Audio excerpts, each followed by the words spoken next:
అమరావతి అభివృద్ధిని పరుగులు పెట్టించడానికి 50,000 కోట్ల రూపాయలతో అభివృద్ధి కార్యక్రమాలకు శ్రీకారం చుట్టడం జరిగిందని, అవన్నీ చూసి తట్టుకోలేక చేతకాని దద్దమ్మలు పిచ్చివాగుడు వాగుతున్నారని మంత్రి కొల్లు రవీంద్ర అన్నారు.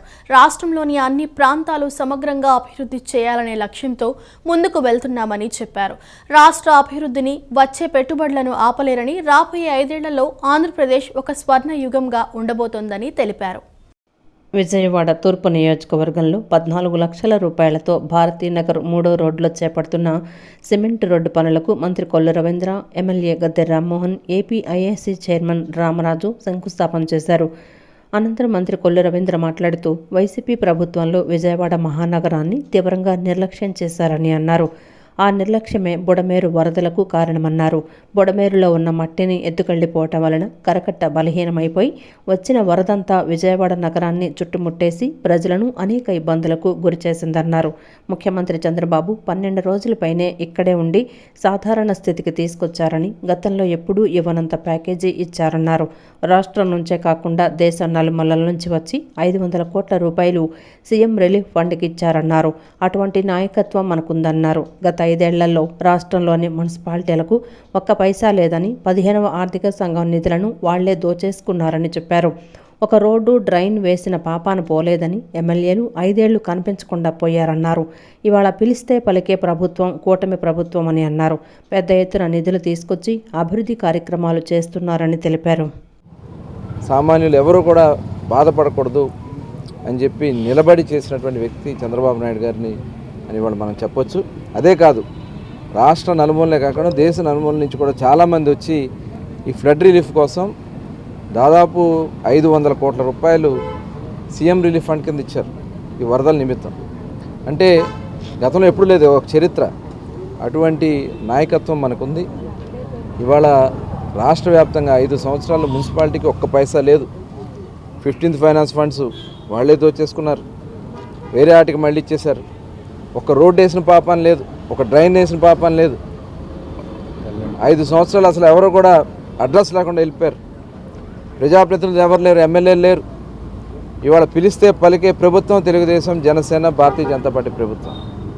ఇవాళ పెద్ద ఎత్తున నిధులు తీసుకొచ్చి అటు మున్సిపల్ శాఖ మంత్రులు గతంలో మరి అమృత్ స్కీమ్ ఫండ్స్ అవన్నీ కూడా లాస్ట్ వీళ్ళు మ్యాచింగ్ ఫండ్స్ ఇవ్వడం కారణంగా అవన్నీ కూడా వెనక్కి వెళ్ళిపోయాయి. అనంతరం ఎమ్మెల్యే గద్దె రామ్మోహన్ మాట్లాడుతూ విజయవాడ నగరం రాజధాని నగరం అని, హైదరాబాద్ను మించిన నగరంగా తీర్చిదిద్దేందుకు ముఖ్యమంత్రి చంద్రబాబు, మంత్రి నారాయణ అనేక మౌలిక సదుపాయాలు కల్పించేందుకు కృషి చేస్తున్నారని అన్నారు. విజయవాడ నగరాన్ని సుందరంగా తీర్చిదిద్దేందుకు నిధులు కూడా కేటాయించడం జరుగుతోందన్నారు. నగరాన్ని హైదరాబాద్ నగరం కంటే మించిన నగరంగా తీర్చిదిద్దడానికి నారా చంద్రబాబు నాయుడు గారి నాయకత్వంలో మంత్రివర్యులు నారాయణ గారు అనేకమైన మౌలిక సదుపాయాలు కల్పించడానికి రోడ్ల నిర్మాణం కానివ్వండి, అండర్ గ్రౌండ్ డ్రైనేజీలు కానివ్వండి, స్టార్మ్ వాటర్ డ్రైన్లు కానివ్వండి, ఇంకా కూడా గ్రీనరీ కానివ్వండి, అందంగా తయారు చేయడం కానీ వీటన్నిటి కూడా ప్రత్యేకమైన శ్రద్ధ వహించి దానికి కావలసిన నిధులు సమకూర్చడానికి అటు సిఆర్డీ సహకారంతోనూ, అదేవిధంగా ఇతర నిధుల నుంచి కూడా తీసుకొచ్చి విజయవాడ నగరం అందంగా తీర్చిదిద్దబడతా ఉంది. అదేవిధంగా ఈ చిన్న చిన్న రోడ్లు, పెద్ద రోడ్లు వీటన్నిటిని కూడా పర్ఫెక్ట్గా రోడ్లు ఉండే విధంగా, ఎక్కడా కూడా గుంటలేని రోడ్లు చూసే విధంగా నారా చంద్రబాబు నాయుడు గారు ముందుకు వెళ్తున్నందుకు, మాకు సహకరిస్తున్నందుకు మేము వారిద్దరికి కూడా మనస్ఫూర్తిగా కృతజ్ఞత తెలియజేస్తూ విజయవాడ నగరం హైదరాబాద్ నగరం కంటే మించిన నగరంగా తీర్చిదిద్దే ధ్యేయంగా ఈ 5 సంవత్సరాల్లో పనిచేయడం జరుగుతుందని కూడా తెలియజేస్తున్నాం. అనంతరం ఏపీఐఏసీ చైర్మన్ రామరాజు మాట్లాడుతూ శిథిలావస్థలో ఉన్న ఏపీఐఏసీ హౌసింగ్ కాలనీ పునర్నిర్మాణం చేయాలంటే సాంకేతికంగా కొన్ని సమస్యలు ఉన్నాయన్నారు. ఆ సమస్య పరిష్కరించడానికి కృషి చేయడం జరుగుతుందన్నారు. నటి కవిత మాట్లాడుతూ అస్తవ్యస్తంగా చేసిన రాష్ట్రాన్ని గాడిలో పెట్టి పూర్వ వైభవాన్ని తీసుకొచ్చేందుకు కూటమి ప్రభుత్వం కృషి చేస్తోందని తెలిపారు. రాష్ట్రంలోని అన్ని నియోజకవర్గాల్లో మౌలిక సదుపాయాలు కల్పిస్తున్నారన్నారు. ఎవరు పట్టించుకునే పరిస్థితి ఉంది. ప్రభుత్వం రాగానే 14 లక్షల రూపాయలు సీసీ రోడ్ని చక్కగా చేయడం జరుగుతూ ఉంది. అదేవిధంగా గౌరవనీయులు ఇక్కడ ఉన్నటువంటి స్థానిక ఎంపీ గారు కూడా, అదేవిధంగా గద్దె రామ్మోహన్ రావు గారు ఎమ్మెల్యే గారు ఇద్దరు కూడా, మంత్రి గారు అందరూ కూడా ఏపీఐసీలకు సంబంధించినటువంటి ఏదైతే ఇబ్బందులు ఉన్నాయో మరి అన్నీ కూడా ఏపీఐసీ దృష్టికి తీసుకురావడం. గత నెల రోజుల నుంచి వారానికి 4 పర్యాయాలు స్వయంగా గద్దె రామ్మోహన్ రావు కానీ ఎంపీ గారి పర్యవేక్షణలో అక్కడ ఉన్నటువంటి హౌసింగ్ సంబంధించి అపార్ట్మెంట్స్ కానీ, అదేవిధంగా అక్కడ ఉన్నటువంటి హౌసింగ్ కాలనీ ఏదైతే గత 50 సంవత్సరాల క్రితం కట్టినటువంటి హౌసింగ్ కాలనీ శిథిలావస్థకు వచ్చి ఆ స్లాబ్లన్నీ కూడా పెచ్చుల కింద ఊడి కింద పడిపోయే పరిస్థితి కనపడతా ఉంది. అవన్నీ కూడా పునర్నిర్మాణం చేసుకోవాలంటే టెక్నికల్గా కొన్ని ప్రాబ్లమ్స్ ఉన్నాయి. ఆ ప్రాబ్లమ్స్ అన్నీ కూడా తీర్చడానికి గౌరవ శాసనసభ్యులు కానీ గౌరవ ఎంపీ గారు కానీ వారి సారథ్యంలో పూర్తిగా త్వరలో ఒక నెల 15 రోజుల్లో వారికి అన్ని రకాలుగా ఇబ్బంది లేకుండా చేయడానికి పూర్తి స్థాయిలో ప్రయత్నం జరుగుతూ ఉంది. గవర్నర్ నారా చంద్రబాబు నాయుడు గారి ఆదేశాల మేరకు ప్రతి ఒక్క విషయాన్ని కూడా గౌరవ మంత్రి గారు కానీ ఎమ్మెల్యే గారు కానీ చక్కగా ఈ ప్రాంతాన్ని అభివృద్ధికి బాట వేస్తూ ఉన్నారు. వారందరికీ కూడా ప్రత్యేకంగా ఈ కార్యక్రమంలో పాల్గొన్న ప్రతి ఒక్కరికి కూడా కృతజ్ఞతలు తెలియజేస్తారు. ఏపీ ఫ్లవర్ ఎగ్జిబిషన్ సందర్శించడం ద్వారా మానసిక ఒత్తిడి తగ్గించుకోవచ్చని ఏపీ బీసీ సంక్షేమ శాఖ మంత్రి సవిత అన్నారు. కరోనా సమయంలో ఆక్సిజన్ దొరక్క పడిన ఇబ్బందులు దృష్టిలో ఉంచుకుని ప్రతి ఒక్కరూ మొక్కలు పెంచాలని సూచించారు. నగరంలోని Pinnamaneni polyclinic road Siddhartha hotel management కళాశాల నందు ఏర్పాటు చేసిన ఏపీ ఫ్లవర్ షోను రాష్ట్ర మంత్రి సవిత, నిర్వాహకులు గరిమెళ్ల జానకిరాం, నానయ్య చౌదరి పలువురు ప్రముఖులతో కలిసి సందర్శించారు. రంగురంగుల పూల జాతి మొక్కలు, పండ్ల మొక్కలు, సేంద్రియ ఉత్పత్తులు, ఎరువులు స్టాల్స్ను సందర్శించారు. ప్రతి ఒక్కరూ ఫ్లవర్ ఎగ్జిబిషన్ సందర్శించడం ద్వారా మానసిక ఒత్తిడి తగ్గించుకోవచ్చన్నారు. కరోనా సమయంలో ఆక్సిజన్ దొరక్క పడిన ఇబ్బందులు దృష్టిలో ఉంచుకొని ప్రతి ఒక్కరూ మొక్కలు పెంచాలని సూచించారు. అన్ని జాతుల పూలు, మొక్కలు లభిస్తాయని సద్వినియోగం చేసుకోవాలని గరిమెళ్ల జానకిరామయ్య, నానయ్య చౌదరిలు తెలిపారు. ఈ నెల 26వ తారీఖు వరకు ఫ్లవర్ షో ఎగ్జిబిషన్ జరుగుతుందని ప్రతి ఒక్కరూ మానసిక ఆనందాన్ని పొందాలని సూచించారు. ఈరోజు చాలా ఆనందంగా ఉంది. ఎందుకంటే ఓపెనింగ్కే రావాల్సింది ఈ ఫ్లవర్ షోకి 21వ తారీఖు కొన్ని అనివార్య కారణాల వల్ల రాలేకపోయాను. ఏవిఆర్ ఫ్లవర్ షో మరి జానకిరామ్ గారు ఇది 5వసారి ఇలాంటి ఫ్లవర్ ఎగ్జిబిషన్స్ పెట్టడం చాలా ఆనందంగా ఉంది. అదేవిధంగా ఆర్గానిక్ ఫుడ్తో పాటు ఆర్గానిక్ ఎరువులు కూడా పెట్టడం, పబ్లిక్ కూడా చాలా అవేర్నెస్గా, ఎందుకంటే ప్రతి ఒక్కరూ పొల్యూషన్ కాపాడవలసిన బాధ్యత ప్రతి ఒక్కరిది ఉంది. ప్రతి ఇంట్లోనూ చెట్టు పెరిగితే తప్ప ఈరోజు మనం ఆక్సిజన్ ఫ్రీగా తీసుకోలేము. ఆక్సిజన్ మొన్న కరోనా సమయంలో కూడా ఆక్సిజన్ దొరక్క ఎంత ఇబ్బంది పట్టే మనం అందరం చూసాం. నేను ప్రతి ఒక్కరికి కోరుకునేది ఒక్కటే, ప్రతి బర్త్డే కావచ్చు, వాళ్ళ ఇంట్లో ఏదైనా శుభకార్యం జరిగినప్పుడు ప్రతి ఒక్కరూ చెట్టు నాటి ఈ వాతావరణం కాపాడాల్సిన బాధ్యత చాలా ఉంది. మరి జానకిరామ్ గారికి కూడా ప్రభుత్వం తరఫున కూడా ప్రత్యేకమైన ధన్యవాదాలు కూడా తెలియజేస్తాను. ఎందుకంటే ఎంతో రిస్క్తో ఎక్కడి నుంచో ఈ రకరకాల చెట్లు, పూల మొక్కలు తీసుకురావడం చూస్తుంటే కళ్ళకు ఒక ఆనందం. ఇప్పుడు జరుగుతున్న ఈ టెన్షన్స్కి, ఈ బిజీ లైఫ్లో ఇలాంటివి ఈ ఎగ్జిబిషన్స్ పెట్టడం, మళ్ళీ ఇంటికి వెళ్ళి దాన్ని చెట్టును పర్యవేక్షణ చేయడం, ఆల్ రకాల ఫెసిలిటీ, ఆల్ రకాల చెట్లు ఇక్కడ దొరికితే అవి కొనడం, నిజంగా ప్రజలు కూడా చాలామంది వచ్చారు. ఏర్పాటు చేశాను. ఇది 5వసారి.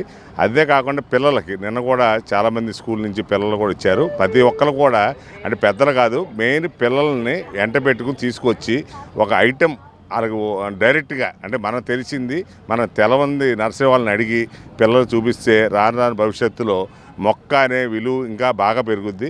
ఈ ప్రజలందరూ కూడా, పెద్దలందరూ కూడా ఇది కంపల్సరీ పిల్లల హాలిడేస్ కూడా ఉన్నాయి. అందుకే మేము హాలిడేస్ టైంలో పెడతాము. మీరు కంపల్సరీ పిల్లలందరినీ తీసుకొచ్చి కూడా ఈ నర్సరీ యొక్క ఏపీ ఫ్లవర్ షో యొక్క గొప్పతనాన్ని వాళ్ళకి తెలియజేయవలసిందిగా కోరుతున్నాం. ప్రభుత్వం మాదిరిగానే ప్రతి ప్రైవేటు సంస్థ జవాబుదారీతనంతో ఉండాలని మంత్రి నాదెండ్ల మనోహర్ అన్నారు. చట్టాలు తీసుకువస్తే సరిపోదు, అవి యాక్టివ్గా ఉండాలన్నారు. ప్రతి పాఠశాల, కళాశాలలో వినియోగదారుల క్లబ్లు ఏర్పాటు చేస్తామని, వినియోగదారుల సంక్షేమం కోసం ప్రభుత్వం కృషి చేస్తుందని మంత్రి నాదెండ్ల మనోహర్ పేర్కొన్నారు. వినియోగదారుల చట్టంపై ప్రజలు అవగాహన పెంచుకోవాలని మంత్రి నాదెండ్ల మనోహర్ సూచించారు. విజయవాడ తుమ్మలపల్లి కళాక్షేత్రంలో జరిగిన జాతీయ వినియోగదారుల హక్కుల దినోత్సవ వేడుకలలో ఆయన పాల్గొన్నారు. వినియోగదారుల హక్కులు, సదుపాయాలపై అవగాహన పెంచుకోవాలని అన్నారు. ప్రస్తుతం ఆన్లైన్ షాపింగ్కు అలవాటు పడ్డామని, ఇక్కడ మోసపోకుండా తగిన జాగ్రత్తలు తీసుకోవాలని సలహా ఇచ్చారు. వినియోగదారుల హక్కులు మర్చిపోయేలా కొందరు వ్యవహరిస్తున్నారన్నారు. టీ పౌడర్ నుంచి కందిపప్పు వరకు కల్తీ జరుగుతోందని తెలిపారు. పిల్లలు తినే చాక్లెట్లలోనూ కల్తీ జరుగుతోందని చెప్పారు. వీటిని నివారించేందుకు అందరూ కృషి చేయాల్సిన అవసరం ఉందని తెలిపారు. ధాన్యం సేకరణ తర్వాత 24 గంటల్లోనే ఖాతాలో నగదు జమ చేస్తున్నామని చెప్పారు. ప్రతి ప్రభుత్వ కార్యక్రమంలో జవాబుదారీతనం ఉండాలని అన్నారు. దీపం 2 పథకం ద్వారా 75 లక్షల గ్యాస్ సిలిండర్లు అందించామని చెప్పుకొచ్చారు. ప్రభుత్వం మాదిరిగానే ప్రతి ప్రైవేటు సంస్థ జవాబుదారీతనంతో ఉండాలని అన్నారు. చట్టాలు తీసుకొస్తే సరిపోదని, అవి యాక్టివ్గా ఉండాలన్నారు. ప్రతి పాఠశాల, కళాశాలల్లో వినియోగదారుల క్లబ్బులు ఏర్పాటు చేస్తామని చెప్పారు. ఆహార కల్తీ నివారణకు జిల్లా కోల్యాబ్ ఏర్పాటుకు ఆలోచిస్తున్నామన్నారు. వినియోగదారుల సంక్షేమం కోసం ప్రభుత్వం కృషి చేస్తుందని తెలిపారు. చట్టంలోని హక్కులను పౌరులు ఉపయోగించుకోవాలని మంత్రి నాదెండ్ల మనోహర్ సూచించారు. హక్కులతో పాటు ఖచ్చితంగా ప్రభుత్వ సంస్థలు, అదేవిధంగా ఎవరైతే యాజమానులు, వ్యాపారవేత్తలు వాళ్ళు అందించాల్సిన కనీస సౌకర్యాలు, వీటి గురించి అవేర్నెస్ తీసుకురావాల్సిన బాధ్యత మనందరిపైన ఉంటుంది. అంటే కన్జ్యూమర్ అవేర్నెస్ ఉంది కదా, కన్జ్యూమర్కి మనం ఒక చిన్న లేబుల్ అంటించి మనం కొన్ని వివరాలు మనం ఇచ్చామని అంటే అంతటితో సరిపోదు. పౌరుల యొక్క హక్కులు ఏ విధంగా మనం పోరాడుతూ ఉంటామో అదేవిధంగా వినియోగదారుడికి కూడా అదేవిధంగా హక్కులు ఉంటాయి. Right to express, right to speak అనేది మనకి రాజ్యాంగంలో ఉన్న. యాక్చువల్గా మనం ఫిజికల్గా క్షేత్రస్థాయిలో మనం పర్యటించినప్పుడు, మనం కొనుగోలు చేసినప్పుడు మనం ఎదుర్కొన్న సమస్యలపైన మనం ఒక నమ్మకంతో కొన్న ప్రోడక్ట్కి, ఆ సర్వీస్కి సరైన విధంగా రెస్పాన్స్ లేకపోతే మనలో మనం ఆ బాధ కలగకుండా ఖచ్చితంగా దీనికి ఒక రిడ్రెసల్ మెకానిజం ఉండాలి అనేది మనందరం కూడా పోరాడి అవసరమైతే ఆ కంపెనీస్ కానివ్వండి, ఆ సర్వీస్ ప్రొవైడర్స్ కానివ్వండి, వాళ్ళని మనం లయబుల్ చేసే విధంగా మనందరం కూడా చట్టం గురించి అవగాహన పెంచుకోవాలి. రాజ్యాంగంపై బీజేపీకి అభిమానం లేదని ఆంధ్రప్రదేశ్ సిపిఐ రాష్ట్ర కార్యదర్శి కె రామకృష్ణ అన్నారు. పార్లమెంట్లో డాక్టర్ బిఆర్ అంబేద్కర్ను కేంద్ర మంత్రి అమిత్ షా అవమానపరిచాడని, ఆయనను ప్రధాని మోడీ వెనకేసుకొస్తున్నారని విమర్శించారు. అమిత్ షాని మంత్రి పదవి నుండి తొలగించాలని డిసెంబర్ 30వ తేదీన దేశవ్యాప్తంగా ఆందోళన చేయనున్నట్లు తెలిపారు. విజయవాడ హనుమాన్పేట దాసరి భవన్లో సిపిఐ శతవార్షికోత్సవ వేడుకలకు సంబంధించిన పోస్టర్ను సిపిఐ రాష్ట్ర కార్యదర్శి రామకృష్ణ, మాజీ ఎమ్మెల్సీ జిల్లి విల్సన్, ఇతర నేతలు విడుదల చేశారు. ఈ సందర్భంగా రామకృష్ణ మాట్లాడుతూ డిసెంబర్ 26 నుండి శతవార్షికోత్సవాలు ప్రారంభమవుతాయని, సిపిఐ శతవార్షికోత్సవ సభ ఖమ్మంలో 2026 డిసెంబర్ 26న జరుగుతుందన్నారు. దేశంలో కాంగ్రెస్, సిపిఐ మాత్రమే 100 సంవత్సరాల చరిత్ర ఉన్న పార్టీలని వెల్లడించారు. సంవత్సరం పొడవునా శతవార్షికోత్సవ సభలు జరుగుతాయని, 26న విజయవాడలో శతవార్షికోత్సవ సభలు జరుగుతాయని చెప్పారు. పార్లమెంట్లో డాక్టర్ బిఆర్ అంబేద్కర్ను కేంద్ర మంత్రి అమిత్ షా అవమానపరిచారని, ప్రధాని అమిత్ షాను వెనకేసుకొస్తున్నారని మండిపడ్డారు. రాజ్యాంగంపై బీజేపీకి అభిమానం లేదని, రాజ్యాంగ పీఠిక మార్చాలని బీజేపీ ఎంపీ సుప్రీంకోర్టులో కేసు వేశారని గుర్తు చేశారు. అమిత్ షాని మంత్రి పదవి నుండి తొలగించాలని 30వ తేదీన దేశవ్యాప్తంగా ఆందోళన జరుగుతుందన్నారు. ఆదాని అగ్రిమెంట్పై అవకతవకలు జరిగాయని రాయిటర్స్ పత్రిక రాసిందని, సీఎం చంద్రబాబు కూడా ఆదాని అంశంపై స్పందించడం లేదని ఆయన భయపడుతున్నారన్నారు. ఆదానితో చేసుకున్న ఒప్పందాలను రద్దు చేయాలని చిన్న చిన్న అంశాలపై స్పందిస్తున్న సీఎం ఈ అంశంపై ఎందుకు స్పందించడం లేదని ప్రశ్నించారు. ఆదాని అంశంపై చర్యలు తీసుకునే వరకు సిపిఐ పోరాటం చేస్తుందని రామకృష్ణ తెలిపారు. స్వాతంత్ర పోరాటంలో పాల్గొన్న స్వాతంత్ర సమర యోధులుగా పేరుగాంచారు. ఆ తర్వాత భూమి కోసం, భుక్తి కోసం, దున్నేవాడికి భూమి కోసం పోరాడిన పార్టీ భారత కమ్యూనిస్ట్ పార్టీ. ఆ తర్వాత స్వాతంత్రం వచ్చిన తర్వాత కూడా దేశవ్యాప్తంగా ఉన్న కోట్లాది మంది కష్టజీవుల సమస్యల పరిష్కారం కోసం ఎన్నో ఉద్యమాలు నిర్వహించిన పార్టీ. ఈ పార్టీ యొక్క శతవార్షికోత్సవ సభలు ఈ సంవత్సరం పొడుగునా నిర్వహించాలని చెప్పి సిపిఐ జాతీయ సమితి నిర్ణయించింది. ఆ సిపిఐ జాతీయ సమితి నిర్ణయంలో భాగంగా మన ఆంధ్ర రాష్ట్రంలో కూడా 26 తేదీ నాడు ఇక్కడ విజయవాడ నగరంలో ఉదయాన్నే చంద్రరాజేశ్వర విగ్రహానికి నివాళులర్పించి అక్కడ ఆయన దండ వేసి మా కార్యక్రమాలు ప్రారంభమవుతాయి. మీడియా మిత్రులు కూడా ఈ ఉద్యమ పార్టీ యొక్క, భారత కమ్యూనిస్ట్ పార్టీ యొక్క శతవార్షికోత్సవాల వేడుకలను ప్రజలకు మరి వివరించాలని చెప్పి నేను కోరుతా ఉన్నాను. కాదేది అవినీతికి అనర్హం అన్నట్లు వైసీపీ ప్రభుత్వంలో అవినీతి పాలన సాగిందని ఎమ్మెల్యే సోమిరెడ్డి చంద్రమోహన్ రెడ్డి అన్నారు. 40 ఏళ్ల చరిత్రలో ఎప్పుడూ జరగనంత అవినీతి వైసీపీ ప్రభుత్వంలో జరిగిందన్నారు. తప్పులు చేసిన వాళ్ళు శిక్ష అనుభవించాలని, అందులో రాజీ లేదన్నారు. మరోసారి ఇటువంటి నేరాలు, ఘోరాలు సమాజంలో జరగకుండా ఉండాలంటే శిక్ష పడాలన్నారు. లాస్ట్ 5 years దుర్మార్గాలు, దాంట్లోంచి రాష్ట్రం బయటపడింది, రాష్ట్రానికి డెమోక్రసీ వచ్చింది. అయితే మీరు చూస్తున్నారు కదా, ఒక పోర్ట్లు ఒక SCZలు, ఒక కోల్ సప్లైలు, ఒక అంబులెన్స్లు, ఒక మైనింగ్ కాదేది అవినీతికి అనర్హత అని చెప్పి జగన్మోహన్ రెడ్డి రాజ్యంలో జరిగింది. అయినా మా కొల్లు రవీంద్ర లాంటి వాళ్ళని జైల్లో పెట్టారు. మా బోటి వాళ్ళని స్టేషన్లో కూర్చోబెట్టారు అర్ధరాత్రుల వరకు. అన్ని అనుభవించాం. ఈ రోజు వాళ్ళ పాపాలు పండే. మేము కూడా ఏం కోరుతున్నామంటే కూటమి ప్రభుత్వం మా నాయకుడిని చంద్రబాబు నాయుడు గారిని మీరు సాఫ్ట్ గా ఉండబాకండి. వాళ్ళు చేసిన దౌర్జన్యాలు, దుర్మార్గాలు, పేదోళ్ల భూములు లాక్కోవటం, వాళ్ళని జైళ్ళల్లో పెట్టడం, ఇటువంటివి మా 40 years, మా 40 ఏళ్ల చరిత్రలో ఇటువంటి ఎప్పుడు చూడలే. లాస్ట్ 5 years నేర చరిత్ర. అందుకని తప్పులు చేసిన వాళ్ళు అనుభవించాలా, దాంట్లో రాజీ వద్దు. మీ సాఫ్ట్ నేచర్ మా చంద్రబాబు నాయుడు గారికి పోనీలే అయ్యో పాపం అనేది వద్దని చెప్తున్నా. ఎందుకంటే ఇంకొకసారి ఇటువంటి నేరాలు, ఘోరాలు సొసైటీలో జరగకుండా ఉండాలంటే దే ఆర్ పనిషబుల్. వాళ్ళ పనిష్మెంట్ జరగాల. ఏదేమైనా ఈరోజు చంద్రబాబు నాయుడు గారు, బీజేపీ, జనసేన నా కూటమి నాయకత్వంలో అన్నీ గాడిన పడుతున్నాయి. ఒక రోడ్లు కాదు, ఒక ఇరిగేషన్ సిస్టమ్ కాదు, ఒక రాజధాని కాదు, అన్నీ ట్రాక్లో పడుతుండే. అందరూ కలిసి కష్టపడి పనిచేస్తున్నారు మా మంత్రులు కూడా అని చెప్పేసి నేను తెలియజేస్తాను.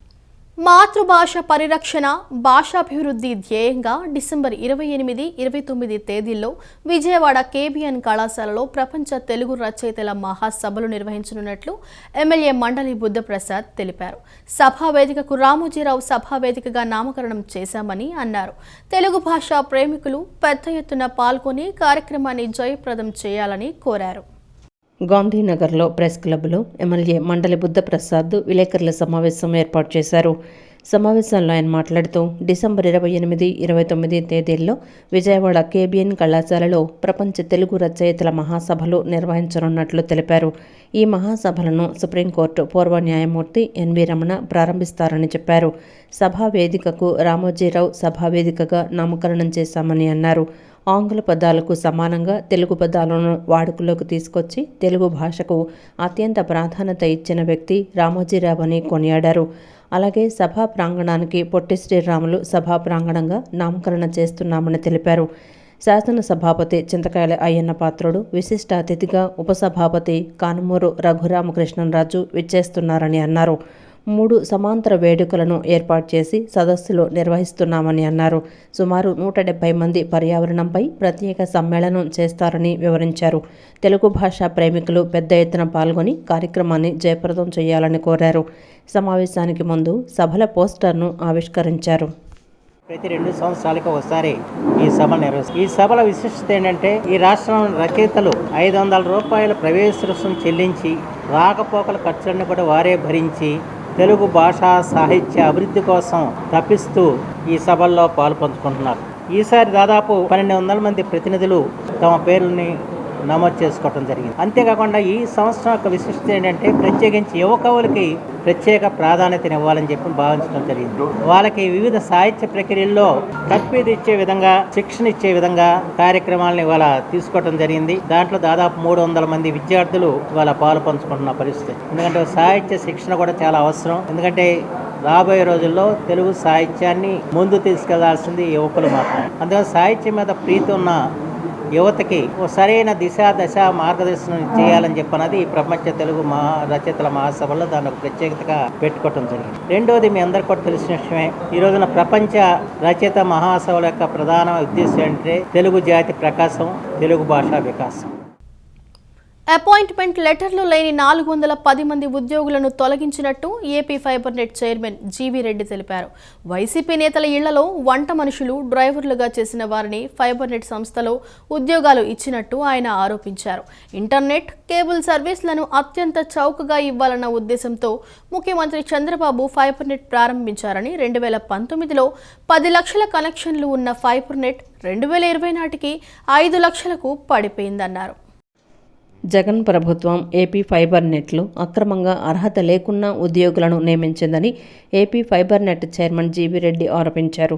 విజయవాడలోని తన కార్యాలయంలో ఏర్పాటు చేసిన విలేకరుల సమావేశంలో ఆయన మాట్లాడుతూ నిబంధనలకు విరుద్ధంగా ఏపీ ఫైబర్ నెట్లో నియమితులైన 410 మంది ఉద్యోగులను తొలగిస్తున్నామని జీవీ రెడ్డి స్పష్టం చేశారు. న్యాయపరంగా సమస్యలు రాకుండా సలహా తీసుకున్నాకే ఉద్యోగులను తొలగించాలని నిర్ణయం తీసుకున్నామని చెప్పారు. వైసీపీ నేతల ఆదేశాలతో అర్హతలు లేకుండా ఉద్యోగులను నియమించారని గుర్తు చేశారు. కొందరు ఫైబర్ నెట్లో నియమితులై గతంలో వైసీపీ మంత్రులు, ఎమ్మెల్యేలు, నేతల ఇళ్లల్లో పనిచేశారని చెప్పారు. వేతనాల పేరిట ఏపీ ఫైబర్ నెట్ నుంచి కోట్లాది రూపాయల నిధులు దుర్వినియోగం చేశారని ఆరోపించారు. తాము కక్షతో, దురుద్దేశంతో ఉద్యోగులను తొలగించడం లేదని అన్నారు. ఫైబర్ నెట్ సంస్థ దివాలా అంచుకు చేరిందని జీవీ రెడ్డి ఆందోళన వ్యక్తం చేశారు. వైసీపీ ప్రభుత్వం ఏపీ ఎస్ఎఫ్ఎల్కు 1,200 కోట్లు అప్పులు చేయడంతో సహా 900 కోట్లు బకాయిలు పెట్టిందన్నారు. అక్రమంగా నియమితులైన ఉద్యోగులను తీయకపోతే తాము రోడ్డున పడతామన్నారు. ఎక్కువగా మాట్లాడినా, గోల చేసినా జీతాలు రికవరీ చేయాల్సి వస్తోందని, కేసులు పెట్టాల్సి వస్తోందని హెచ్చరించారు. ఉద్యోగులను నియమించిన అధికారులకు లీగల్ నోటీసులు ఇచ్చి వివరణ కోరతామని అన్నారు. ఒక తప్పు జరిగితే అడిగారు, కనీసం తర్వాత రెగ్యులరైజ్ చేసుకుంటారు. కనీసం రెగ్యులరైజ్ కూడా వీళ్ళు చేసుకోలేదు. ఏమందామని చెప్పండి, మీరు ఇందాక అడిగారు, మీరు చెప్పండి. నేను చెప్పే కదా, ఎవరిని స్పేర్ చేసే లేదంటున్నా కదా. ఎండీ అసలు ఫస్ట్ మిస్టేక్ ఎవరిది? ఎండీ గారిది కదా. ఆయన ఫోర్స్ చేస్తే చేస్తారు. ఆయన డబ్బులు ఇవ్వకపోతే ఎవరు ఇస్తారు? హెచ్ఆర్ ఇస్తాడా? అకౌంటెంట్ ఇస్తాడు డబ్బులు? చెక్కు సైన్ చేసేది ఎవరు? మీరు ఏం చేస్తారా? ఇప్పుడు మీరు ఏ టీవీ, మీరు క్రైమ్, మీ ఎండీ మిమ్మల్ని పంపించేస్తే మీరు వస్తారా రారా? Have to follow is instructions కదా. While is giving instructions he must take care of all the due process. నేనేమంటున్నా అంటే, అన్డౌటెడ్లీ మీరు చెప్పినట్టు వీళ్ళని కూడా బాధ్యులు చేస్తాం. బట్ మార్జిన్ ఎక్కడ అంటాను, వాళ్ళ మీద అంటే లీగల్గా చర్యలు తీసుకోలేము. ఇప్పుడు నోటి మాటదారు చదువుతారు, పెట్టుకోవాలా లేదన్నది నా ఉద్దేశం. ఇప్పుడు నాకు మీరు ఫోన్ చేస్తారు, మీరు పరిచయం అండి, సార్ జీవీ రెడ్డి గారు మనకి ఎప్పటి నుంచో పరిచయం, ఒక ఎంప్లాయీని ఒక అతన్ని పంపిస్తాను తీసుకోమంటే మీరు పంపించారు. ఆ తర్వాత నేనేం చేయాలి? అతను ప్రాపర్గా ఈ ఉద్యోగానికి సరిపోతుందా లేదా ఒక ఇంటర్వ్యూ పెట్టి ప్రాపర్గా ఒక ఆఫర్ లెటర్ ఇచ్చి దాన్ని అతను యాక్సెప్ట్ చేసిన తర్వాత అగైనెస్ట్ దట్ ఒక అపాయింట్మెంట్ లెటర్ ఇచ్చి ఆ తర్వాత ప్రొబేషన్ పీరియడ్ అనేది ఒక 6 నెలల సంవత్సరం పెట్టి ఆ తర్వాత ప్రొబేషన్ పీరియడ్ అయిపోయిన తర్వాత కన్ఫర్మ్ చేయాలి. ఇది కదా ప్రాసెస్. ఎమ్మెల్యే చెప్తాడు, ఎంపీ చెబుతాడు. నేనేం వాళ్ళు కరెక్ట్ వాళ్ళని పంపించారని చెప్పను, కాబట్టి లీగల్గా వాళ్ళ మీద చర్యలు తీసుకోలేము. కాకపోతే వాళ్ళు పంపించేటప్పుడు కూడా చూసుకొని పంపిస్తే బాగుంటుంది అనేది నా ఉద్దేశం. పెండింగ్లో ఉన్న 5,000 కోట్ల ఫీజు రీయింబర్స్ మరియు తల్లికి వందనం వెంటనే విడుదల చేయాలని ఎస్ఎఫ్ఐ ఎన్టీఆర్ జిల్లా కార్యదర్శి సిహెచ్ వెంకటేశ్వరరావు డిమాండ్ చేశారు. ఈ నెల 28, 29 తేదీల్లో విజయవాడలో జరిగే ఎన్టీఆర్ జిల్లా మహాసభలను జయప్రదం చేయాలని కోరుతూ విజయవాడ ఎంబీవీకే భవన్ 4వ అంతస్తు గ్రంథాలయంలో మహాసభ పోస్టర్ ఆవిష్కరణ చేశారు. ఈ సందర్భంగా ఎస్ఎఫ్ఐ జిల్లా కార్యదర్శి సిహెచ్ వెంకటేశ్వరరావు మాట్లాడుతూ రాష్ట్ర ప్రభుత్వం పెండింగ్లో ఉన్న 5,000 కోట్ల ఫీజు రీయింబర్స్ విడుదల చేయకపోవడం వల్ల విద్యార్థులు అనేక సమస్యలు ఎదుర్కొంటున్నారని అన్నారు. అప్పులు చేసి కళాశాలకు ఫీజులు కట్టాల్సి వస్తుందని, ఫీజులు కట్టలేని విద్యార్థులు చదువు మధ్యలోనే మానేస్తున్నారని అన్నారు. విద్యాశాఖ మంత్రి లోకేష్ బాబు గుడ్ న్యూస్ పేరుతో ట్వీట్లు పెట్టడం తప్ప ఈ విద్యా సంవత్సరం ₹1 కూడా విద్యార్థులకు ఇవ్వలేదన్నారు. ప్రభుత్వం వెంటనే పెండింగ్ ఫీజు విడుదల చేయాలని డిమాండ్ చేశారు. పేద విద్యార్థులు కాబట్టి దీన్ని వెంటనే రద్దు చేయాలని చెప్పి మేము డిమాండ్ చేస్తూ ఉన్నాం. దాంతోపాటు సంక్షేమ హాస్టల్ విద్యార్థులకి నిధులు కేటాయిస్తామని చెప్పారు, మెస్ ఛార్జీలు పెంచుతామని చెప్పారు. కానీ అవేవి కూడా అమలుకు నోచుకోలేదు. దాదాపు 5-6 నెలలుగా మెస్ ఛార్జీలు, కాస్మెటిక్ ఛార్జీలు అయితే 2-3 సంవత్సరాలుగా పెండింగ్లోనే ఉన్నాయి. కాబట్టి వీటన్నిటిని విడుదల చేయాలని చెప్పి మేము ఎస్ఎఫ్ఐ ఈరోజు డిమాండ్ చేస్తూ ఉంది.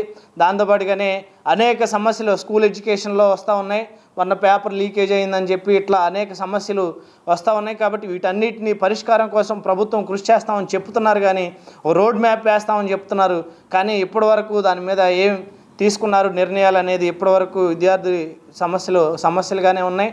కాబట్టి వెంటనే విద్యారంగంలో ఉన్నటువంటి సమస్యలు పరిష్కరించాలని చెప్పి మేము డిమాండ్ చేస్తూ ఉన్నాం.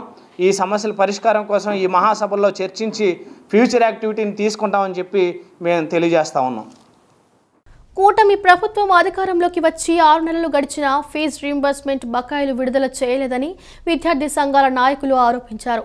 ఫీజులు చెల్లించకపోవడంతో విద్యార్థులు సర్టిఫికెట్స్ లేక ఉద్యోగాలు పొందడం లేదని ఆవేదన వ్యక్తం చేశారు. పెండింగ్లో ఉన్న 3,900 కోట్ల రూపాయల బకాయిలు చెల్లించాలని డిమాండ్ చేస్తూ విజయవాడలో ఈ నెల 30న అన్ని విద్యార్థి ఐకాస ఆధ్వర్యంలో దీక్ష చేపడుతున్నట్లు తెలిపారు. రాష్ట్ర వ్యాప్తంగా పెండింగ్లో ఉన్న ఫీజు రియంబర్స్మెంట్ బకాయిలు విడుదల చేయాలని, జీవో నంబర్ 77ను రద్దు చేయాలని కోరుతూ ఏఐఎస్ఎఫ్ ఆధ్వర్యంలో హనుమాన్పేట దాసరి భవన్లో రౌండ్ టేబుల్ సమావేశం నిర్వహించారు. సమావేశంలో విద్యార్థి యువజన సంఘాల నాయకులు పాల్గొన్నారు. ఈ సందర్భంగా నాయకులు మాట్లాడుతూ 2023-24 విద్యా సంవత్సరానికి సంబంధించి 6 లక్షల మంది విద్యార్థులకు 3,900 కోట్ల రూపాయలు బకాయిలున్నాయని చెప్పారు. కూటమి ప్రభుత్వం అధికారంలోకి వచ్చి 6 నెలలు గడుస్తున్నా ఒక్క రూపాయి కూడా విడుదల చేయలేదన్నారు. దీనివల్ల విద్యార్థులు సర్టిఫికెట్స్ తీసుకోలేకపోతున్నారని చెప్పారు. విద్యా సంవత్సరం పూర్తయినా విద్యార్థుల పట్ల ప్రభుత్వం అలసత్వం ప్రదర్శిస్తోందని చెప్పారు. జీవో 77ను రద్దు చేస్తామని మంత్రి నారా లోకేష్ కుప్పంలో హామీ ఇచ్చారని గుర్తు చేశారు. 100 రోజుల్లో జీవో రద్దు చేస్తామని చెప్పినా ఇప్పటి వరకు హామీని నెరవేర్చలేదన్నారు. రాష్ట్ర వ్యాప్తంగా పెండింగ్లో ఉన్న ఫీజు రియంబర్స్మెంట్ బకాయిలు విడుదల చేయాలని కోరుతూ విజయవాడ నగరంలో అన్ని విద్యార్థి సంఘాలతో ఆధ్వర్యంలో దీక్ష చేపడతామని చెప్పారు. అన్ని రాజకీయ పార్టీలు ఈ దీక్షకు మద్దతు తెలపాలని కోరారు. పాల్పడుతూ ఉన్నారు. తల్లిదండ్రులు కూలీనాలకు వెళ్లే పరిస్థితి ఏర్పడుతుంది. తక్షణమే అందుకోసం ఈ ప్రభుత్వాన్ని డిమాండ్ చేస్తున్నాం. ఐక్య విద్యార్థి ఉద్యమ కార్యాచరణ ప్రమాణం అంతా కూడా ఈ రౌండ్ టేబుల్ తీసుకోవడం జరుగుతూ ఉంది. అన్ని విద్యార్థి యువజన సంఘాల ఆధ్వర్యంలో ఈ నెల 30వ తారీఖున ఈ విజయవాడ కేంద్రంగానే విద్యార్థుల ఫీజుల పేరు విద్యార్థులకు రావాల్సిన బకాయిల్ని తక్షణమే రిలీజ్ చేయాలని కోరుతూ 30వ తారీఖున అన్ని విద్యార్థి యువజన సంఘాల ఆధ్వర్యంలో కూడా దీక్ష చేపడతాం. దీనికి అన్ని రాజకీయ పార్టీలు, అన్ని విద్యార్థి యువజన సంఘాలు, ప్రజా సంఘాలు అందరూ కూడా సంపూర్ణంగా మద్దతు తెలపాలని విద్యార్థి యువజన సంఘాలు డిమాండ్ చేస్తా ఉన్నాయి. ఇదే విషయం మీద ఈ నెల 30వ తారీఖున జరిగే దీక్షలో కూడా వైఎస్ఆర్ విద్యాసంఘం పాల్గొంటా ఉంది. ముఖ్యంగా ఈ ప్రభుత్వం వచ్చిన తర్వాత మొత్తం విద్యా దీవెన లేదు, వసతి దీవెన లేదు, టోఫెల్ శిక్షణ లేదు, సిబిఎస్ఈ రద్దు చేశారు. మొత్తం విద్యార్థుల్ని గాలికి వదిలేసిన పరిస్థితి ఈ రాష్ట్రంలో నెలకొని ఉంది. దీనిపైన ఫీజు బకాయిల మీద జనవరి 3వ తారీఖున వైఎస్ జగన్మోహన్ రెడ్డి గారు కూడా ఫీజు పోరు పిలిపించారు. దీన్ని కూడా అన్ని విద్యార్థి యువజన సంఘాలు మద్దతు ఇవ్వాలని ఈ సందర్భంగా తెలియజేస్తూ ఫీజు బకాయిల కోసం జరిగే ఉద్యమాల్లో పాల్గొంటామని ఈ సందర్భంగా తెలియజేస్తా ఉన్నాం. ఈ ప్రభుత్వం వచ్చి 6 నెలలు కావస్తుంది. బకాయిల ఫీజులు విడుదల చేస్తామని అసెంబ్లీలో తెలియజేశారు. 100 రోజుల్లో ఈ రియంబర్స్మెంట్ పెండింగ్లో ఉన్నాయి కూడా క్లియర్ చేస్తామనేసి బాబు గారు చెప్పారు. కానీ ఈరోజు ఆచరణలో మాత్రం ఎక్కడ కూడా లేదు. ట్విట్టర్లో స్పందిస్తున్నారు, ఆచరణలో మాత్రం విద్యార్థులు ఇబ్బంది పడుతున్నారు, మేనేజ్మెంట్ వేధింపులు చేస్తున్నాయి. కాబట్టి ఈ సమస్య పరిష్కారం చేయాలనేసి దఫాలుగా గతంలో ఆందోళన చేసినాం. కానీ నేటికి ప్రభుత్వం స్పందన లేదు. కాబట్టి ఈ నెల 30వ తేదీ పెద్ద ఎత్తున విజయవాడలో ఆందోళన చేస్తున్నాం, పార్టిసిపేషన్ చేయాలని విజ్ఞప్తి చేస్తున్నాం. వాటికి వాళ్ళు తల్లిదండ్రులు అప్పులు చేసల్లా విద్యార్థులకి కట్టాల్సిన పరిస్థితి వస్తుంది. రాష్ట్ర ప్రభుత్వం ఇదంతా దృష్టిలో పెట్టుకొని ఇప్పటికైనా బకాయిలు ఉన్న ఫీజులని మొత్తం మేనేజ్మెంట్కి కట్టి విద్యార్థులకి ఎలాంటి ఒత్తిడి లేకుండా ఒత్తిడి లేని విద్యను విద్యార్థులకు అందించాలని, అలాగే జీవో నెంబర్ 77 రద్దు చేసి విద్యార్థులకి ఉన్నత చదువులు అందించే విధంగా రాష్ట్ర ప్రభుత్వం చర్యలు చేపట్టాలని, లేని పక్షంలో విద్యార్థి యువజన సంఘాలు అన్నీ రాష్ట్ర ప్రభుత్వంపై వ్యతిరేకంగా పోరాటం చేస్తామని జాతీయ కాంగ్రెస్ పార్టీ తరఫున హెచ్చరించడం జరుగుతుంది. ఈ వార్తలు ఇంతటితో సమాప్తం. మరో బులెటిన్తో మళ్ళీ కలుసుకుందాం. నమస్కారం.